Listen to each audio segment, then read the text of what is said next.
Okay, let's run.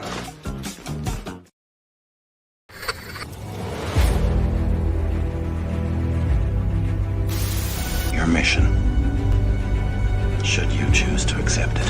It's a quest. It's a quest for fun. Well, The Rock says, why don't we just cut right to the chase? Okay, now he wants to get together. Well, he wants to talk. I want you to do me a favor. I want you to tell all your friends about me. It's showtime, folks! What are you? I'm...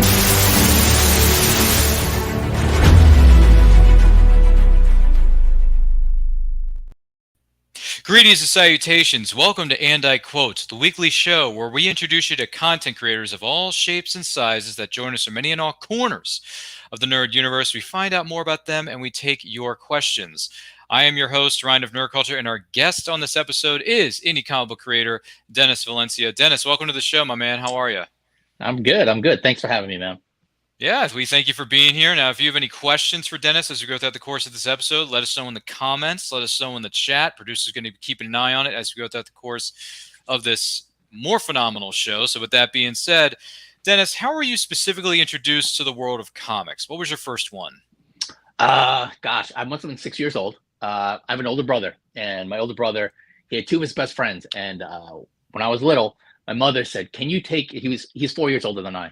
He'd say, when he'd go out with his friends, he's like, take him with you. It's like the big brother, little brother syndrome. So there was a pizza shop on the corner, and he'd go there and he'd get, soda and a drink.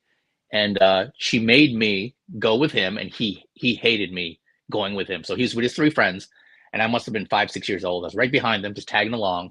Went to this pizza shop, and they actually had a spinner rack. And I remember looking at the spinner rack, and I was just, while they're getting pizza and whatever, and I was trying to stay away from him because I know he was angry that I was tagging along. I'm spinning through the spinner rack, and it was an Amazing Adventures X-Men, but it was the story. It was the first Amazing Adventures. It was a reprint of the Blob, of the first issue of the Blob. And I remember just looking at that cover, and the X-Men are attacking the Blob. And I just remember looking at the Blob. I'm like, this guy's hilarious. Like, he's just so big.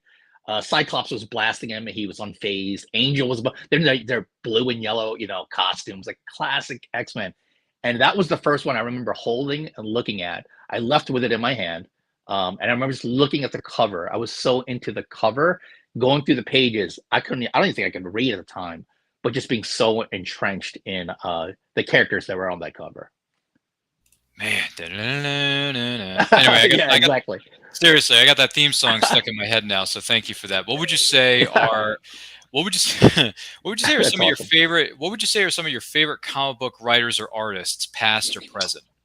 So I'm a Byrne guy. Grew up on John Byrne, Chris Claremont. My style, when I started drawing, was based off John Byrne. It's graduated to what it is now.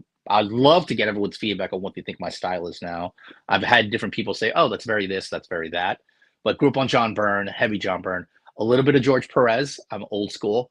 Writers, obviously Chris Claremont. The Chris Claremont, John Byrne years were my thing. I loved, don't hate me, I loved early Bendis. Early Bendis, I thought was cool. Avengers, Siege, I thought was great. I really dug that.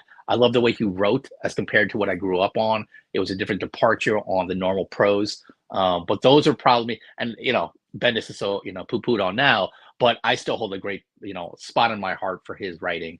But those are probably, like, if you said check those boxes. There's those off artists who I love their style. Like, I love a Stephen Platt. I'm a big Rob Liefeld fan. I know people poo-poo on him. Still love Rob Liefeld, David Finch. Those guys tickle my funny bone. So those guys are a whole different level, but those are the guys I looked up to artistically. Definitely those guys. Oh, there you go. I can't speak too much to Brian Michael Bendis. I haven't read too much of his work. And then Rob Liefeld, I saw the Deadpool movie, and I thought to myself, yeah, that's not my flavor. Get out of here. I hear you. So, it's not happening. He's an acquired taste. Yeah, sorry, Ryan Reynolds. It's just not happening. I hear you. But hey, we tried. What would you say are some of your favorite comic book-based movies or TV series, past or present? That's a tough one. Wow. I still love the old MCUs. I mean, phase 1, phase 2, phase 3. My editor, her name is Pharos Paulus. We would argue all the time on, like, the way she saw the MCU movies, the old ones, phase 1, phase 2, phase 3. I love them, and she'd always dissect them, and we'd have these great debates on them. But yeah, I raised that. I guess for me, the big thing is, it's again, it's that little bit of nostalgia. When my boys were little, I bet at the time, they're older now, but when we had family night, it was a Marvel MCU family night. So Friday night, we'd order pizzas. The boys at the time, gosh, they're, 6 and 10, or I'm sorry, 6 and 8, and 8 and 10, and then 10 and 12. That's what we did. Like, and that was the thing of cool. Like, and they'd always turn to me and be like, "Is that from the comic book?" And I'd be like, "Yeah, that part is from the comic book." And when I think about the MCU now, when I look back at those movies, it's always goes back to Friday pizza night with my wife and my boys. And even though they're bigger now and they're, obnoxious teens, I look back at them in a different flavor of just what they are, on a screen, or Disney and all that. TV shows, that's a good one. I can't think of any. Give me some movie. Give me some TV shows that were comics. I can't even remember. I'll be honest with you. I don't watch a lot of TV. I watch a lot of sports and cartoons. And if it's sports and cartoons, I stay away from drama. Like, I'm not a big fan of reality and drama. I love my sports, and I love my Family Guy and my South Park, and that's my little world. Give me some TV shows. I never watched Inhumans or Teen Titans, things like that. Right. Well, some of the ones that come to my mind, I mean, this is just me speaking. I can't speak for everybody because I grew up in the 90s. We were watching things like X-Men, the animated series on Fox Kids. We were watching Spider-Man. We were watching Batman, the animated series with the late, great Kevin Conroy as the voice of Batman. You had, oh my gosh, I mean, what didn't you have? You had Superman, the animated series. You had Justice League Unlimited. You had Batman Beyond. Once again, Kevin Conroy came back to that role. Yeah. You had, what was it? You had the Invincible Iron Man Adventures, I think it was, on Fox Kids. You had the Incredible Hulk, which once again, that goes back to the Marvel stuff. You had Static Shock, which I hear was pretty popular.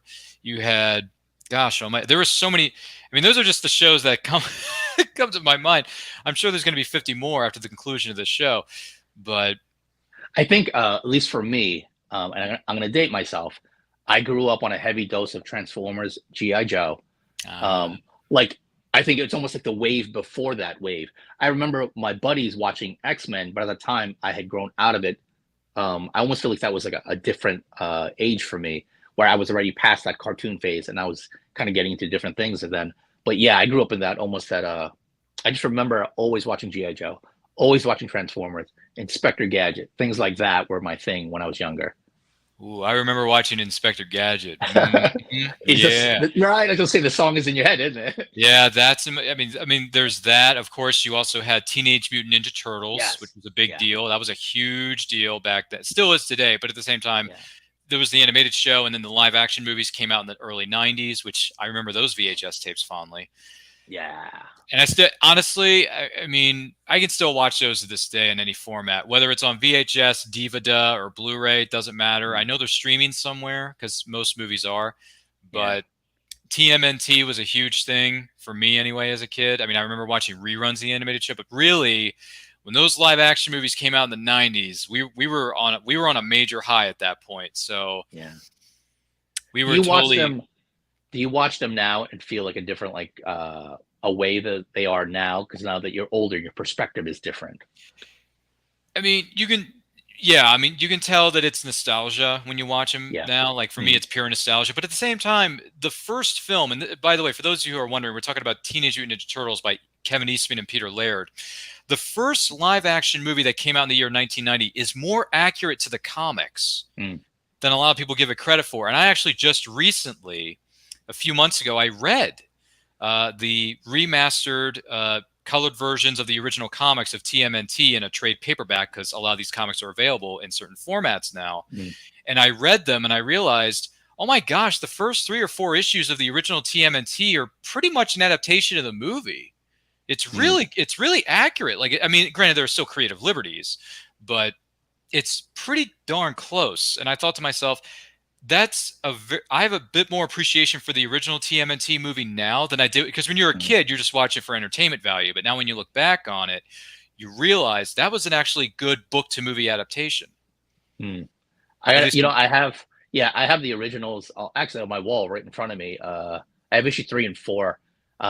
That's great to know. I always want to read them, but obviously I have them slabbed and I'll never unfortunately be able to break them open and read them. But that's great to know that you have. I saw that. I'll get them. I'd love to pick up that, a copy of it where it's colored and all that. That's awesome. Yeah, they remastered them. They put out colored versions of the original comics. They are available in trade paperback from IDW Comics. You can find them on Amazon or other retailers. I mean, of course, if you have the opportunity, for those of you maybe watching or listening to this, please, by all means, support your local comic shops. Please do. 100%. But yeah, the trade paperback, I got volume 1. So I did something right here, Kevin Eastman and Peter Laird. And actually, I got something of TMNT that I can show you in the backstage area at the conclusion of the show. Nice. But yeah, trust me, I got some stories. But with that being said, yeah, those are some of the things that I grew up on. You shared some of the things you grew up on. And once again, we are talking with Dennis Valencia on this incredible episode of And I Quote. Don't forget to like and share this with all of your closest friends. If you have any questions for Dennis, please let us know in the comments. Let us know in the chat. Whether you are joining us for the first time or for the 100th time, thank you for being here. We greatly appreciate it. With that being said, when did you, Dennis, decide to become an indie comic book creator? It wasn't long ago. 3 years ago. I kind of hid that nerd side of me for a long time. I'll be honest with you. It was probably between 15 to 18 years. I hid that. I didn't draw much. I drew for my kids. I didn't do a lot of comic book work at all, really. Went through a little dark phase where I think we all kind of go through where, as an adult. And my wife would always say, draw. Why don't you draw something? I'm like, no, I don't want to draw. And she's like, when you draw, she's like, just draw. And I did. I finally picked up a blank sketch cover and I started drawing on it. And it kind of hit. It was almost like what I've been missing for 15 years. That creative side was missing. It filled a hole. And it was the weirdest thing. I always knew something was missing and I couldn't place it. Something's missing. I feel empty for a long time. And then I did it, and one cover led to another. And then I started posting them. I started following all these guys on indies, and I started seeing these cool characters. There are so many badass characters on indie. I'm like, that looks awesome. And as I saw more, I said, you know what? I want to draw that guy. I want to draw that guy. And I didn't know who these creators were. I don't know much about these characters. Then I started watching lives, and then these creators were on lives. I'm like, oh my gosh, they're so accessible. Here they are doing a live, and I could jump in a chat and ask them something about their character. So I started doing fan art. Did one fan art for one guy. He knew another guy. I did a fan art for that guy. The first guy was Jesse Bayer for Burlap. The second guy was Jason Farrow for The Convictor. Those two guys had their own indie comics. And next thing you know, Jason Farrow for The Convictor hit me up and said, would you like to do a cover for me for his first Kickstarter? I mean, I was blown away. I was like, wow, that's amazing. Me just trying to get something out to fill that part of my soul was suddenly leading into something cool. And there's the creators who were just on the same level of we just want to create a cool product. And suddenly I was learning about his story and his character. He is my age. He was doing this book as to check off a box on his bucket list. And here I am, after he released his book, and I was part of his campaign, and I did a bunch of promoting, and I did a bunch of work for him. And then he introduced me to a bunch of guys, and we became the Savage.Sand.Box, my publisher. And I was one of at the time, 9 guys. They're all releasing all these indie comic books. And I'm just a cover guy. I'm a cover guy. I'm doing pinups. I'm doing pinups for everyone in the community for fun, because I want to support the indie community. And then I just stopped myself and said, if they can do it, why can't I do it? He can do a book. He's my age. He checked off his bucket list. I can do that too. And I turned to my wife and said, I think I want to do it. And she's like, yeah, what have you been doing this all the time? You've been doing all this work for everybody else. Get your guy out there. And then one of the guys in the group said, do you have an original character? I said, of course. He was like, well, who is it? I said, well, Celestial Knight. Well, he's gone through a bunch of reiterations. So he said, tell me about him. So I told him, I said, want to do it? I said, yeah. It was almost a fun conversation of just you got somebody? I said, yeah, of course I do. He was like, well, tell me about it. Show me a picture. I said, send it. So let's do it. I said, yeah, let's do it. It was so crazy. It was just so simple of this whole time, what was I waiting for? Wow, man. Yeah. That is amazing stuff. That is amazing stuff. Now, before we get to the Celestial Knight, which we will address here momentarily, what would you say are some of the rewards about being an indie comic book creator? What are some of the rewards about being an indie comic book creator? What do you think they are? I'll be honest with you. At least for me, number one, I'll say the indie community. I've never met so many cool friendships. I know, and it's kind of funny, and it sounds weird if I say, I tell my wife, I met this guy through Instagram. We've been talking, he's been sliding up in my DMs for months, we get to know each other. I love his book. I love his work. We do lives here or there. That camaraderie, that feeling of community. I don't want to say tribalism, but it is tribalism. I've been to a couple of cons with guys that I met through Instagram. Like, they're like, hey, I'm going to be at this con. You want to share a table? And you're like, crazy. And, I'm traveling to another 2 states to go, share a table with a gentleman I met on Instagram who we just got along. And the same thing, I'm meeting up with guys, my publisher who we met through, Instagram. We're traveling all across the United States just to share a table and shake hands and talk indie comics. Like, that's, to me, that feeling of community, that feeling of brotherhood. I think anyone who's done sports, anyone who's had a group of friends, anyone who's had that, college group that you grew up with, I feel like that indie community is awesome. The other thing is giving back to comic book, I don't want to say fans, those who read comic books, the comic book community. When I go to cons and you just meet people who are just like, they'll stop by, and I can't tell you when they stop by and they see this guy right here and they go, your character looks cool. And oh, thanks. Like, you got a minute? I'll tell you all about him. And then when you get to know those people and you start talking to people, again, you've never met, and you hit it. Like, you just like, and anytime someone stops and looks at my character, I say, when you're at a con, what do you have to con for? And, like, I'll cosplay. I'm here for books, here for anime. And then you start just talking about, and it has nothing to do with my book, my character, but just as you get to know people and their passion and just how cool they are. And I'll be honest with you, I thought I had a good story. I'm sure you have a great story. I'm sure everyone who's listening has a great story, but I'll never know your story until you start telling me your story. And when they start telling me their stories, I'm like, you need to write a book. And if not a book, a movie, or someone, you need to share these stories, because these stories of your life are so either uplifting or you learn from them. I would never have known if I didn't do this guy and my indie comics, if I didn't go to a con, if I didn't sit at a table and just say, hey, what are you here for? I think that is so rewarding. And even in my Kickstarter, I've made the book accessible to everyone because I want them to understand the story, to know the character, and what indie community is all about. Rock on, man. Sorry. Dude, I know. I should have more words here, but it's okay. Some people, when they hear certain stories, they're just in awe of what they're hearing. But with that, flipping the coin a little bit, what would you say are some of the biggest challenges about being an indie comic book creator? It's the grind. Making comics is hard. They just see the end product, but man, the blood, sweat, and the tears, to use that Hulk Hogan reference, it's for real. So, I draw, I work out, I work, unfortunately, I work retail management. My hours are not 9 to 5. My hours are either, 7 to 4, 9 to 6, 2 to close. They're up and down every week. They're not stable. So does my wife. So I have 2 growing boys. I have, a lovely wife.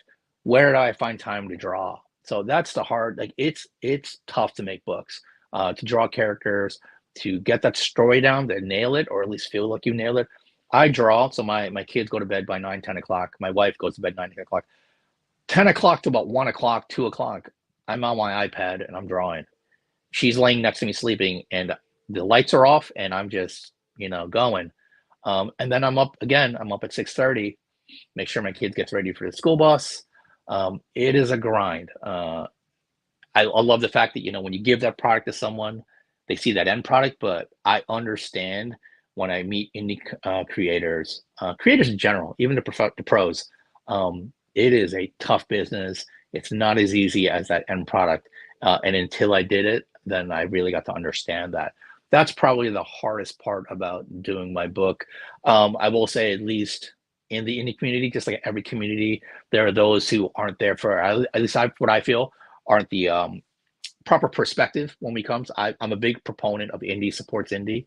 And then you have those who obviously, have their own agendas. So that's an aside thing that I've encountered lately. But it's like any community, you're going to have those who are, I don't want to say your rivals, or, your supervillain to your hero, but it's very interesting. I love the dynamic. Oh, absolutely, absolutely. And once again, we are talking with the incredible Dennis Valencia on this Thank episode you. of And I Quote. Don't forget to like and share this with all of your closest friends. If you have any questions for Dennis, let us know in the comments. Let us know in the chat. If this is your first time here, welcome and thank you for being with us. We do greatly appreciate it. Now, I do want to address something and show something for those of you maybe watching or listening to this. We're going to look at some images here in a moment. Awesome. We got a badass character here by the name of the Celestial Knight. So, who exactly is the Celestial Knight? How did this all come about? So I created him 35 years ago. Terrifying. Yeah. I Almost as old as as one of the hosts of this show. I was gonna go there, but I was like, all right. I drew him 35 years ago. I was in my metal phase. Like I was into Iron Man, Bob Layton, Iron Man. Rom, I was really into. My brother had brought home a Rom issue. The Dire Rats, I thought was it Neutralizer or Neuralizer? I thought was badass. I was kind of, and I wanted to draw metal. I just really dug how Layton drew metal. So I created him. He was actually called the Celestial Warrior at one moment in time. He was called the Star Knight one moment in time. And then the origin started forming a little bit, protector of the earth, that kind of thing. And I was young, I was 15 years old at the time. That's how he started forming as far as his aesthetics and what his purpose was. When I decided to do my book 3 years ago, then his origin really started forming. He's a character named Jeremy. His best friend's a dog named Norman. And basically the first issue is how they got their powers, how they come to terms with their powers. For me, the origin story isn't a one episode happening. So if I said to you, you got bit by a radioactive spider, are you a hero, Ryan? Are you a hero or are you a villain? Don't know yet. The story just started. Well, I love the fact that you didn't answer like hero. No, you had to think about it. Then I said, hey, not only were you bitten by a spider, you have this hot model girlfriend and you're a super nerd. Now, are you a hero or are you a villain? I'm not really sure yet because I could be one side of the coin or the other side, and I could be just a genius billionaire playboy philanthropist, which is a line from the original Iron Man. Hashtag not sponsor. But no, that's from that. No, I'm sorry, that's not from the first Iron Man. That's from the Avengers. I'm sorry, first Avengers movie from 2012. Hashtag not a sponsor. Sorry, go ahead. It's okay. And I was then remembering the line. Thing, no, I love it. And then the third thing I said is you lose your uncle in an unfortunate, incident in a, murder. You have three different happenings that form your origin. I say to you, from the third incident that forms your origin, are you a hero or a villain? Can I buy a Val or use a lifeline? You could use a lifeline. Yeah, you could use a lifeline. Now, what I was going to say was with those three events, I mean, one could say, hey, this family member of yours just died. You're probably on a thirst for vengeance now. Doesn't that kind of make you a villain? Yeah, probably. But then again, what hero or villain has not had a thirst for vengeance? Because we're all human and we all have feelings, right? So if someone dies, or if we lose something unexpectedly and we didn't plan on it, we didn't want it to happen, we're going to freak out, and we're not going to be 100% sure which way we're going to swing. So, yeah. So for me, in my first issue, Jeremy and his dog Norman get their powers. They come to terms with their power, and now starts their arc of where they're going, hero or villain. Right. What part of their origin in issue 1 leads them down their path?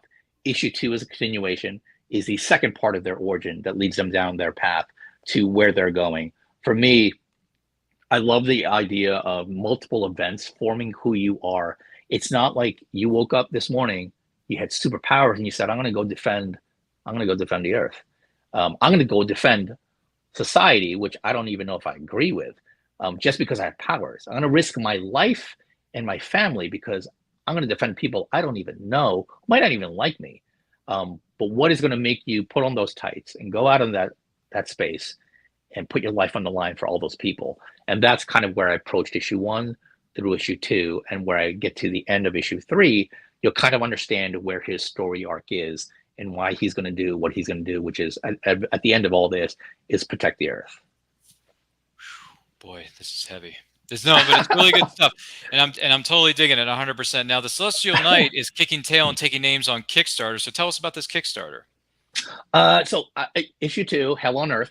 I wanted to make it accessible to everyone. So I went, extremely, it's not about the money. It's not about me. It's about my team, and it's about the character and the book more than anything. First tier really is just a digital. It's $3. The book is only $8. 36 pages, has a pull-out poster. Big image guy from the old days where you had to pull out centerfold. I thought that was always cool. I wanted to do one. I got my variant cover artist to do this, and he's working on it right now. I've seen the pencils. He's inking it right now. Centerfold pull-out, super cool. 36 pages. 36 pages for $8 is a pretty good price for a book right now. Considering 22 pages is probably $5 to $6 if you hit your LCS. So reasonable tiers, 3 different covers, $8 a piece, and then there's only 2 bundles more. One bundle is all 3 covers, the regular cover, a blank sketch cover, and then the variant cover, which is a chromium cover. And then the last cover, the last tier is a $60. It's the blank sketch cover, but I will do a commission on it, preferably of Celestial Knight with any character you want. And if you know me and you know my art, I don't just do a head sketch or a remark. I will go full blown, full art, full color, and if I got time, I'll do it on the backside and just do something fun for you. So real reasonable. $8 for the book, $25 all 3 covers, and $60 for the commission. I really just want this book in people's hands. Super excited. Again, it's about all those funds will go towards the book and to supporting my team, which is my letterer, my editor, my variant cover artist, and variant cover colorist. So all those monies from the Kickstarter will go towards them and the book. Well, it's true what they say. Teamwork makes the dream work. Yeah. So that is very true. Well, this Kickstarter sounds wonderful. The character sounds really cool and interesting and intriguing. I mean, I've seen, we've seen certain characters may or may not look somewhat like this, but at the same time, the Celestial Knight, that's a cool name for a character. Thank you. In my opinion, it's a really cool name, and the way he looks is man. I know this is going to sound cliche, and this may be from the '70s, but far out. It's cool, man. I'm digging it. Awesome. I appreciate that. Let me ask you this: who's your favorite character? Comic book character? Yes, sir. Okay, so for me, this is going to be very cliche, because he just celebrated his 85th birthday a few weeks ago. But there is a story behind that. For me, Superman. Okay.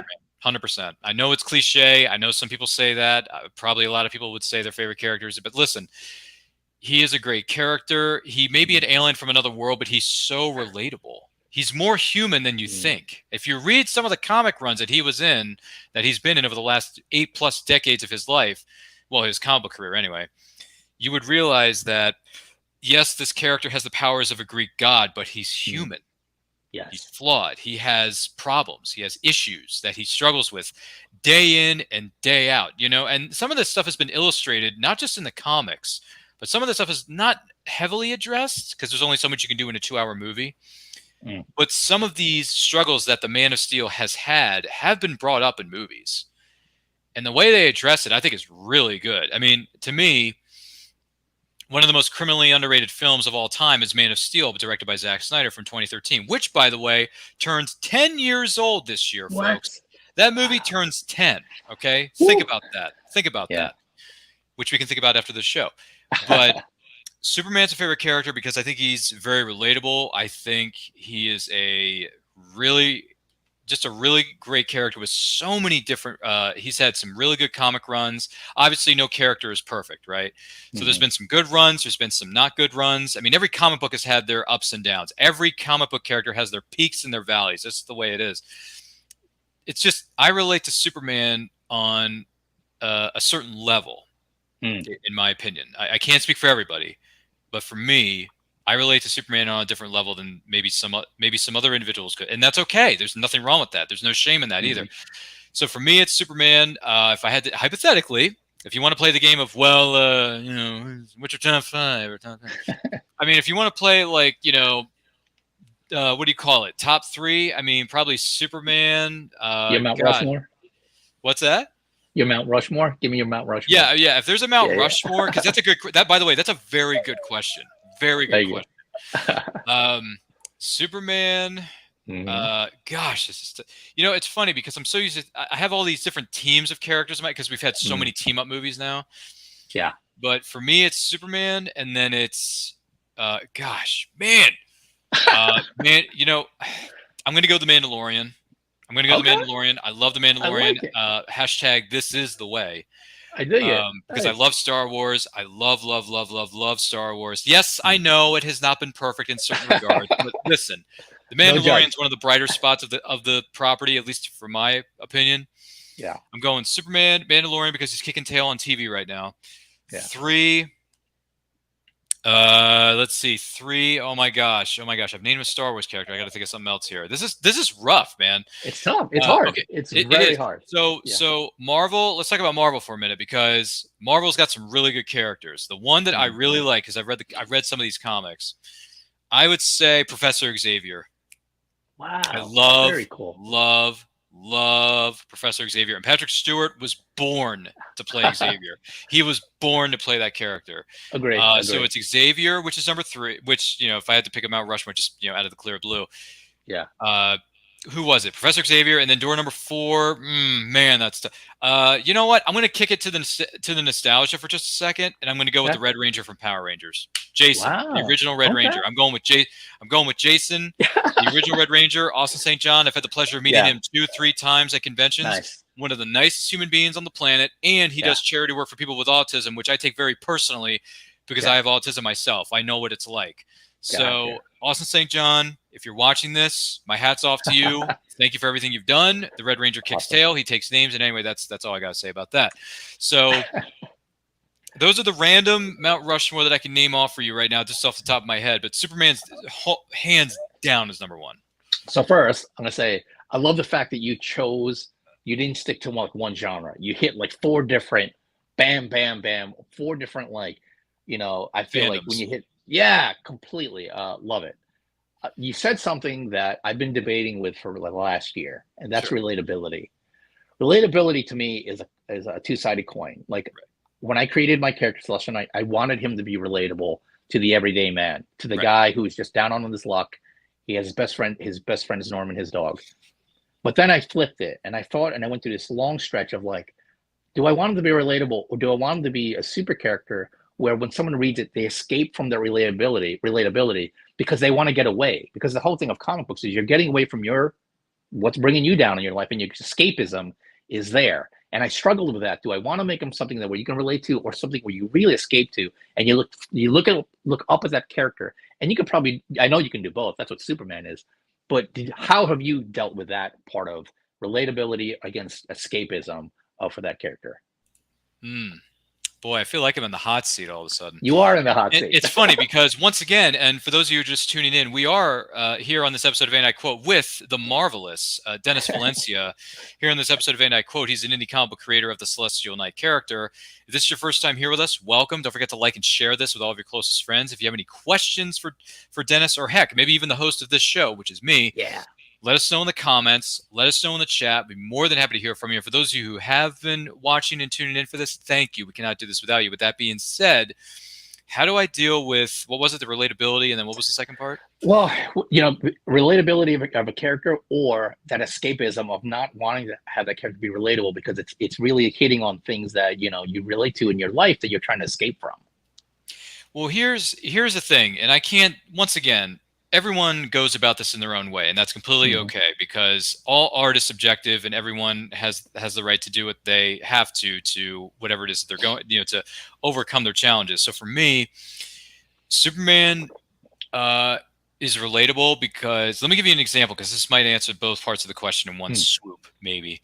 So when I watched an episode of the television series known as Smallville, which is about Clark Kent growing up in Kansas before he becomes Superman. The episode that I tuned in for was the same episode where Clark Kent, in the episode, loses his father unexpectedly. 6 weeks before I watched that episode of Smallville, which, by the way, this is season 5. I believe it's episode 12, and it's called Reckoning, just so everyone has a bit of a context here. I lost my dad suddenly 6 weeks prior to that episode. Wow. So when that happened, and then I watched Smallville 6 weeks later after the fact, I was bawling my eyes out because I realized that Clark Kent has these powers, but he lost somebody that he loves. And I lost somebody that I love just 6 weeks prior to that. So when that episode aired, I was bawling at the end of the episode, and I realized this character isn't just a character. He's relatable. He's understandable because I get the pain and the suffering that Clark Kent is going through. I get it. I can feel it. I can feel it in my bones. And the other thing is, there is the escapism part of it is when Clark uses his powers to do whatever it is, that he's doing, whether it's saving Lana for the 100th time, or you know what I mean, like he's saving Lois or whatever, you know what I mean? Like if he's stopping somebody from robbing a bank, just for an example, I'm just don't, for argument's sake, let's just go with an example. If he's stopping somebody from robbing a bank with his bare hands just by pushing the guy away and he throws him into a car, right? He nails the car door. He falls on the ground. He's done. He's out for the count. I'm like, okay, that's his power. That's okay because he's stopping somebody from committing a heinous crime. That's the escapism part. But the relatability comes in when he loses Jonathan Kent because I've been there. I know what that pain is like. So there's a mixture there. You can understand. I think I hope I'm answering the question, but this is the way I look at it both sides, at least in that context of an episode of Smallville. Now, when it comes to reading a comic book, because I've read lots of I've read graphic novels or trade paperbacks just for argument's sake. For argument's sake. I can read X-Men House of M, and for me, even though it's got some dark undertones, it's still escapism to me. Yeah. It's still escapism. House of M is a dark X-Men storyline, but it's still escapism. Yeah. Even though it can be kind of rough to see what Scarlet Witch does to people, because Scarlet Witch is cuckoo for Cocoa Puffs in that storyline. But if I'm watching, something else, for example, if I'm watching Power Rangers, that's escapism because it's fun, it's entertainment. That's what 6-year-olds were enjoying back then in 1993. So because I was that was me. So I don't know. Did I answer the bloody question? You did, but it makes me spiral even more because you mentioned why Superman's relatable. You mentioned why the Red Ranger is relatable, but you didn't mention why Mandalorian and Professor X are. So I gotta know. You hit 2 out of the 4. Okay, all right, man. Now we're really gonna be here for a while. But anyway, this has been a great episode of And I Quote thus far, and we hope you who are watching or listening to this are enjoying it thus far. So with that being said, Professor Xavier, I like him because I had a dream a long time ago that I could run a school for gifted people, but particularly people who have autism, because I have autism myself. So I had this dream one time where I opened up a school, and it's a place for not only people who are on the autism spectrum to get educated in whatever it is that they want to learn, but it's also a place for them to feel safe. And if they want to stay on the campus, just for argument's sake, if they want to stay on the campus because they don't feel comfortable going into the real world, they should have that option. If they want to stay, if they want to go back into society and have go and have a job, do whatever it is they want to do and accomplish their goals, who am I to stop them from doing that? Because you have the ability to do it. Just because you have autism doesn't mean you can't succeed. That is a fact. And the other thing is, the other character I mentioned, the Mandalorian, I don't know if I can relate. Well, here's the thing. I like Mandalorian because it's a Western set in space, but I also like the fact that the Mandalorian, he does have a backstory that we've been slowly but surely discovering over the course of these 3 seasons that have aired on Disney Plus. Once again, # not a sponsor. But the reason I relate to Mando is because he is a bit of a lone wolf. Even though he's taking care of the child, Baby Yoda, he's taking care of this child. Yes, he's a parent. Like he's an unwilling parent, but he's doing it. You know what I mean? Like he's doing it anyway. He's a legit parent. No, I know. He is now because at the end of season 3, # spoilers. Yeah. He says, "Hey, this is my kid now. I'm going to take him under my wing and teach him the ways of the Mandalorian creed." And the armorer says, "Well, we can't officially tell you to do that, but if you want to take him under your wing and teach him the ways of the Mandalorian creed, that's your business. But he's technically not a member of the clan just yet because he's still too young or too old or whatever it was that she said in that episode." And I'm thinking, okay, fine.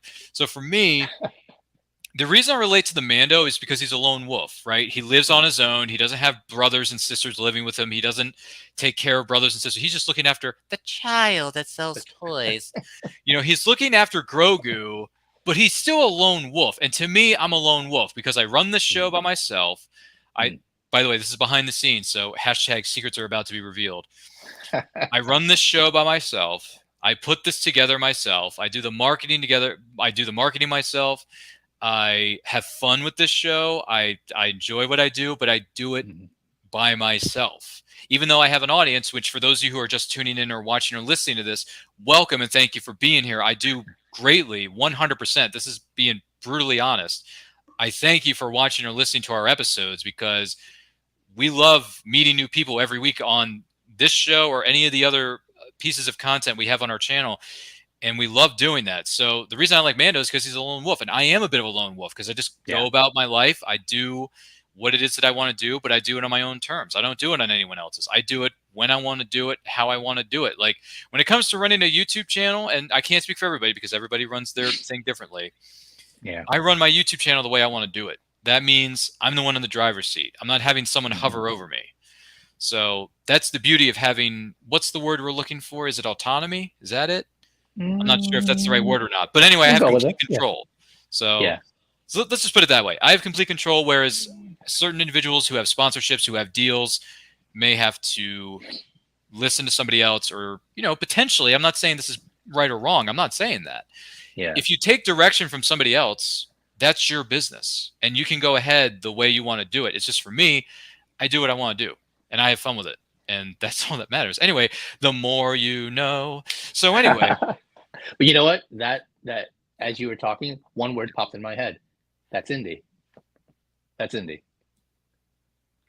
Yeah. Hashtag always be supporting independent creators, which is what we do, which is what we try to do. We do our best to do that on this broadcast, on this episode, and on every other episode of And I Quote, which we are here with the invincible Dennis Valencia on this episode of And I Quote. Don't forget to like and share this with all your closest friends.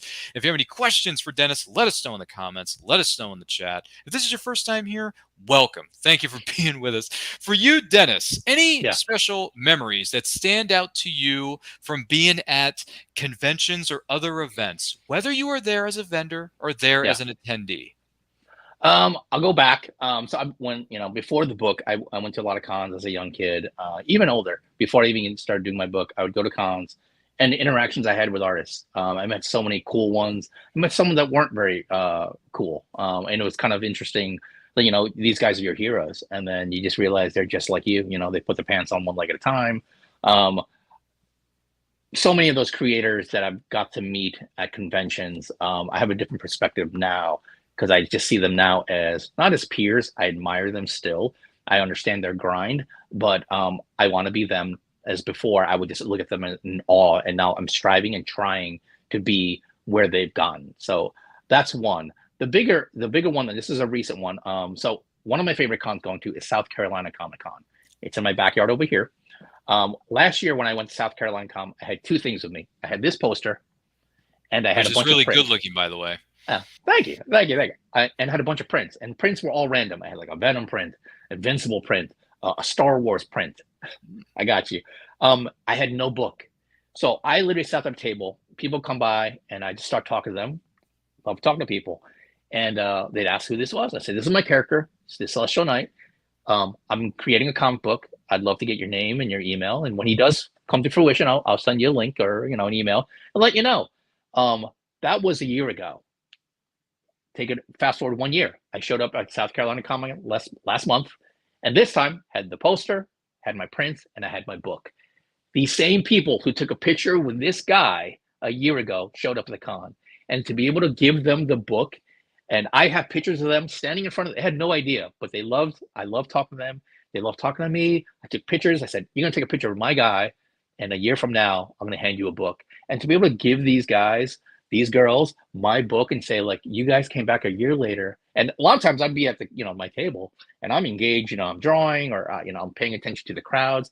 And then, boom, person shows up. I'm like, oh my gosh, from last year, you took a picture. Mike, I remember you. Or, Jay, I remember you.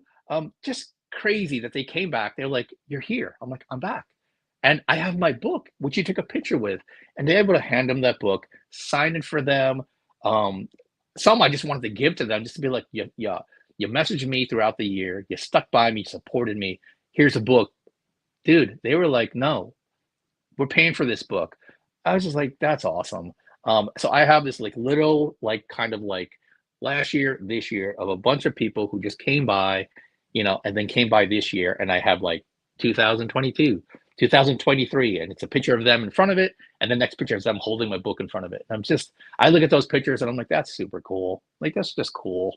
I don't know. I look at them differently than I do when most people just buy the book, and it's like, that's awesome. And we had that great conversation, but those couple of characters hold a special place in my heart, That is truly amazing stuff. By the way, I do want to take a moment to acknowledge our individuals in the chat. D. Hosner says, Indie supports Indie. What's up, D? Good to see you. Also, Jody McPhee from the desk of a small press publisher says, that's a great feeling to have when you are able to deliver like that for those who supported you. Yeah. And then, again, I always say, when these things happen, it gives you all the feels. That's what it's about. You want those feels and you want that connection with those. And they're not fans, they're just passionate about comics like you. And again, they're just part of that community. I can't wait to see them next year. Now, South Carolina, it's my favorite con. It's not as big boxes like an ECC or a New York Comic Con or San Diego. Right. But when I go back and I'm going to have book 2, I can't wait to see these crew. And the ones I met, this year, I'm hoping to see the new individuals come back, next year. And I really want to, broaden my base locally. I am originally from New York, but I now live in the dirty South, South Carolina. So for me, I'm trying to, branch out in my local community. I think last year I did a lot of big cons. I'll be honest with you, I got buried in the noise. If you want to go see me or go see Jim Starlin, you're going to go see Jim Starlin. You know what I mean? So for me, it was a nice experience. I learned a lot. I took a lot away from like table setups and placement in your con and, what to expect. And, I'll be honest with you, Ryan, it put your ego in check, just when people are like, I love your character, I love your book. And then you go to these cons and it's a cosplay con or it's a celebrity con, or you got, like I said, there's Scotty Young and there's Jim Starling, like literally a couple lanes over, and everyone's over there. And you're sitting in a corner by the bathroom and no one's, approaching your table. You kind of go like, it kicks that overdrive in you. Like, I want to be over there. I'll get there, but it's going to be a grind. Are you up for the grind? I'm up for the grind. And it's a process. You just can't lose sight of it. And I think that's one of the things, you see a lot of Kickstarters, indie comic books, they're one and done. I don't want to be one and done. I want to be, book 2's coming out. It's a 3-issue arc. My story needs to be told. After that 3rd issue comes out, where do I go from there? I have a spinoff I'm already in the works, working on now. I have another creator who actually yesterday sent me a crossover script for a crossover with his character. We've been talking about that for the last year. He actually sent me over the script yesterday, and I was like, this is amazing. So there are things on my horizon where I don't want to, I know, and I'm not going to let it happen. It's not one and done. I want to be a fixture in the community, and a fixture just locally. I want to be that guy. I think there's so much to learn from one another. I look at artists and, like I said, this is a 35-year journey. How many creators out there have been doing this, or how many of those people who have talent who just buried away and never take that leap? For me, I always say, take the leap. It took me 35 years before I took that leap. I'm 50, believe it or not. I took the leap at 50. That's, you can take the leap. I don't care what, where you are. If you have that passion, you have that character, take the leap. Well, I mean, age is just a number, and it's never too late to follow your dreams. So there you go. Welcome to our TED Talks. But I will, I'm kidding. No, I'm kidding. I thank you for sharing that with us. No, 100%, wholeheartedly. I appreciate you sharing that with us. I do want to let you know that this episode of And I Quote, and every episode of And I Quote, is indeed powered by our good friends over there at Poddex. Now, Poddex are the hottest new tool for podcasters looking to have more meaningful conversations or gamify their podcasts. You simply shuffle up the cards, you ask a question, and you let the content roll. Get yours today at poddex.com. Use that promo code RYAN10. That's RYAN10, RYAN10, for 10% off your order. You're not going to want to miss out on that opportunity. Dennis, Poddex wants to know, what do you consider the most overrated virtue? Wow, that's a good one. Can I say greed? Is that okay? Well, Douglas told us back in '87 during that little indie film Wall Street, greed, for lack of a better word, is good. No, I'm kidding. No, it's not. But there you go. Yeah, overrated virtue, greed is not good. I agree with you. Yeah, 100%. Yeah. I don't want to say that it gets a bad spin on it, but I think there's, a different way you could put it in a different lane, that has to be not negative. I do think, maybe I'll spin it towards hunger, that passion. And, let's keep it positive. I'm not going to go greed and make it negative, but Creed's overrated. Yeah, Yeah, all that's a good. good. That's a good one. I like that. Yeah, all That's a good. good. That's a good one. I like that. All right, all right. Well, hey, Poddex doesn't mess around, and No. also, which words or phrases do you most overuse? Oh, so I'm infamous for this one. So one of my sayings is "kick rocks." Uh, probably I can't even tell you how many times I say that. Maybe just because of the job I work. But typically, if you're not down, if you're not keeping it positive, if you're just gonna treat people like garbage, kick rocks. I must say it 2 or 3 times a day whether they can kick rocks. Ah, I gotcha. Mhm. If you could be guaranteed one thing in life besides money, what would it be? Guaranteed one thing in life. Besides money, what exactly would it be? And it's going to sound really cliche, but I started to really, I guess, in this part of my life, I never really cared about it until recently, is health. For me, I always felt invincible no matter how injured or whatever is surrounding me. You kind of keep in your own world of like, oh, I'm good. But until the last year, I've started to see how important it just maybe I'm sure this is something everyone knows, but for me, I didn't realize how important health is. I guess until it hits you in the face, you don't realize how wow. It's just so crazy. Something so little as like you see it in sports. When you watch like an athlete goes down because his toe hurts, and you're like, it's his toe. He's paid $15 million and he can't because he has a toe injury. But I know I get it. Health is everything, and without your health, it not only affects you, it affects your family, and that's where it's just this whole thing of like, oh man, I'm pretty selfish if I'm not seeing it, for what it really is. So you'd really need to check your P's and Q's, take care of yourself, do your due diligence when it comes to your health. That's just something I've always overlooked until this point in my life. Absolutely. Health is extremely important in any regard. So, Mhm. if you were to pass away tomorrow, what little thing would you regret not doing? Wow. Oh man, really putting me on the spot. Thank our good friends at poddex.com for that. Yeah. I've been pretty fortunate. Everything on my, and I don't have a bucket list really, but the little things that I said I always wanted to do, I pretty much hit the mark. Even if the most stupidest things, where it's like, when you're a young kid, you're like, oh, I hope when I grow up, I have this.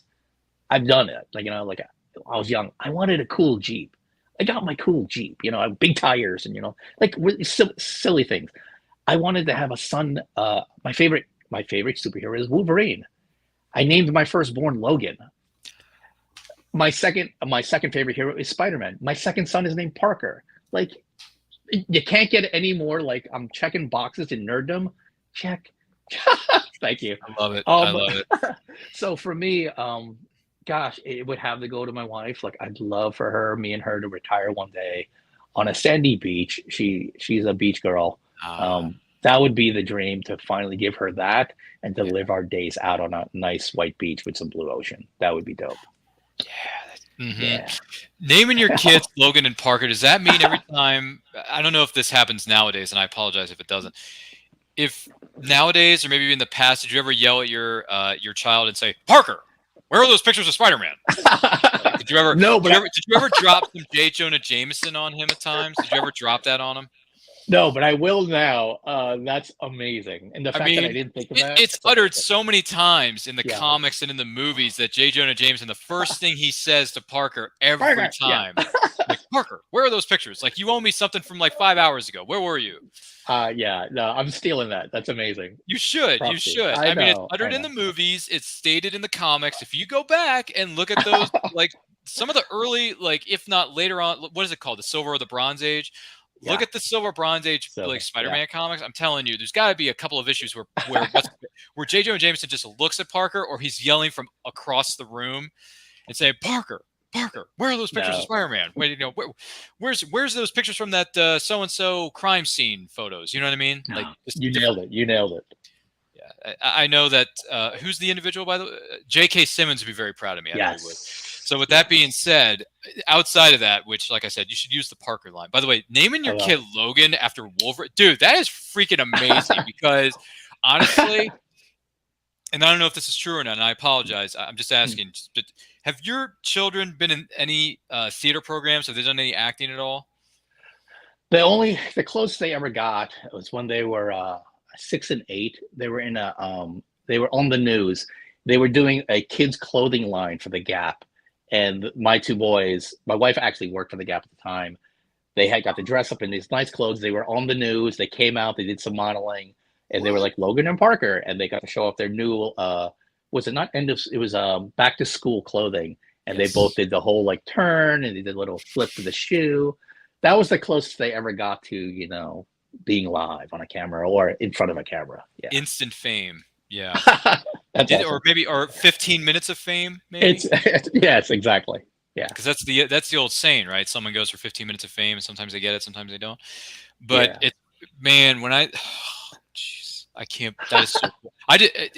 It's amazing that you named your children after two very popular fictional characters in a certain medium that is still going on to this day. There are Spider-Man comics and X-Men comics being published to this day. So. Well, I'll say this. So I'll be honest with you. When my wife was pregnant with our firstborn, yes, we were going through names, and she goes, I kind of like Logan. And I've said this to you. I've told you behind the scenes. I buried my nerddom. She didn't know. She didn't know I was like a massive nerd. So for me, I was like, yeah, I think I like that name. That's a good name. Let's put that on the top of the list. She didn't know. And then as we got closer, I said, well, I love that name because it actually goes back to Wolverine. Like that's the character I always loved. And then, she dug that. And then when we had the second one, she was like, and she knew this time, she was like, I really like Parker. And I said, I chose, I was down for number 1. You go with number 2. I'll go with your first shot. And her first shot was Parker. And I was like, and then she even said, she's like, we have our Logan, and now you kind of have your Spider-Man. I was like, done. I was like, you're the one. My life is right. My life is complete. Nothing else matters. Right. First of all, congratulations on your family and your loved ones back home. That is amazing stuff. But outside of that, once again, powered by Poddex, if you can instantly become one, what would you want to be an expert in? Oh, an expert in any area. It could be anything. I know it sounds corny. I guess some kind of anything that has to do with computers or a higher level. What's a higher level than computers? I don't want to say cybernetics, but like a computer engineer of some kind. No, but something that's I don't want to say a hacker, but that someone's programmer. Yeah, but not like Elon Musk level, but high level computerized thinking. Yeah, I can't, something like that. Can't think of it, but I think I know where you're going with this. And if the person watching or listening to this has any idea, please let us know. And by the way, earlier on when you were speaking about the last question, D. Hosner says, drop the mic. About Logan and Parker D. and all that jazz. Yeah. There you go. Thanks, D. I appreciate that. That's there awesome. You go. Thank you for being with us, D, Jody McPhee. Appreciate both of you. And anyone else who may be commenting or sharing this with all your closest friends. This great episode of And I Quote featuring Dennis Valencia of the Celestial Knight Kickstarter. That is good stuff. Well, I do want to take this opportunity to say thank you to Dennis Valencia for being our guest on this episode of And I Quote. This has been super. It's been bat-tastic. It has been not in any way, shape, or form as catastrophic by any stretch of the imagination. This has been a fantastic episode. I do want to thank you, Dennis, for being with us. Where can the person watching or listening to this follow you on social media and everything you have coming up? What do you got? Gotcha. So I do most of my activities on Instagram, DR.Valencia Designs. It's Dr. Valencia Designs. On Facebook, it's DR.Valencia Designs. Other than that, my publisher is the Savage.Sand.Box. You could find myself and my crew there. And I work for Slate Comics, so you could also find me under Slate Comics with my partner in crime, Jack Sloan. So 4 different channels, but if you want to see my current content, DR Valencia Designs, Dr. Valencia Designs on Instagram, always there posting at least once or twice a day. More phenomenal. Thank you so much for being with us here, Dennis. Those links are located within the description of this video. Once again, my name is Ryan of Nerd Culture. Follow me on Twitter and Instagram at RyanRPM5. Make sure you're following us on all forms of social media. Those links are located within the description right below in this video. Also, we are this close to reaching 1,000 subscribers, and once we do, we're going to throw a great big live stream celebration that's going to include returning guests, some surprise guests, and some special giveaways for you, our lovely subscribers, our incredible audience that has supported us from the very beginning. Or if you're just joining us, we're going to throw a very special live stream for all of you. It's going to be a lot of fun once we hit 1,000 subscribers. Also, Nerdy Projects is back. New episode's going to drop on Wednesday. That is May the 10th at 8 p.m. Eastern Time. We got some great indie creators that are going to be on with us, that are going to be sharing with us what their current projects are, what their future projects are going to be, and all kinds of wonderful things that they have in the pipeline. So tune in for Nerdy Projects. New episodes drop every month. The next one is going to be on Wednesday night, May the 10th, 8 p.m. Eastern Standard Time. So make sure you're tuned for that. Also, you want to talk about a blast from the past? Well, we're going back to 1993 because on Thursday night, May the 11th, David Fielding, who was the voice and likeness of Zordon on Mighty Morphin Power Rangers, the very first season from 1993, is going to be on here with us in this virtual studio, talking about all things Power Rangers, all things Lincoln Bright, which is his great novel series that he's got going on right now. He is an actor and a writer. David Fielding, that's right. OG Zordon is going to be in the house. We are so excited to have him here. We cannot wait to ask him some questions and take your questions as well, because that is one of the most fun parts of this show. I'm telling you, we're going back to 1993. Simpler times, right? Simpler times. But anyway, that's neither here nor there. Listen, thank you all for being here. Don't forget to like, comment, share, subscribe, smash that notification bell so you get notified when our new videos go up. And in the meantime, stay healthy, stay strong, stay safe. And remember, life is better when reading. Take a look. Famous Faces and Funnies in Melbourne, Florida is leading the way in pop culture fun. From comic books and graphic novels to Funko Pops and collector's items, Famous Faces and Funnies has it all. Rick Shea and the professional team at Famous Faces and Funnies are friendly and knowledgeable. Whether you're looking for toys, props, collector treasures, or a new comic book, Famous Faces and Funnies is your one-stop shop. To find Famous Faces and Funnies on Facebook and Twitter, just type at FFF Comics.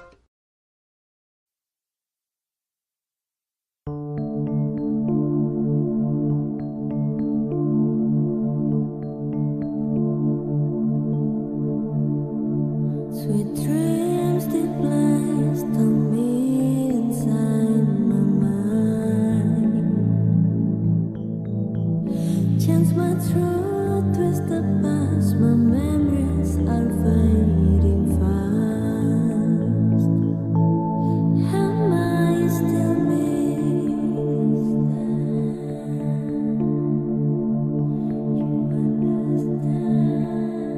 Who do you want me to be?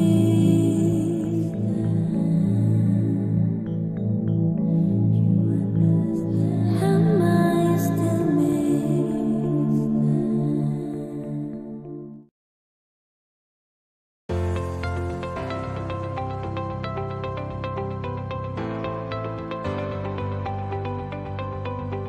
You've worked hard and written a great book. Now, it's time to give it a great cover.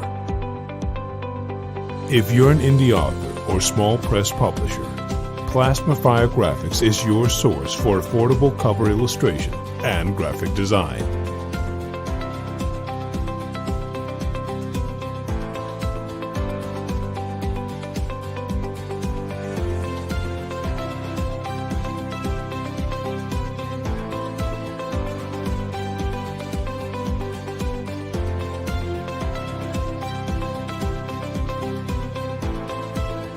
Plasmafire Graphics, when the look of your book matters to you.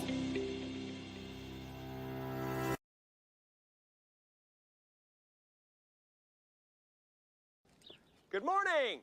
Oh, and in case I don't see you, good afternoon, good evening, and good night.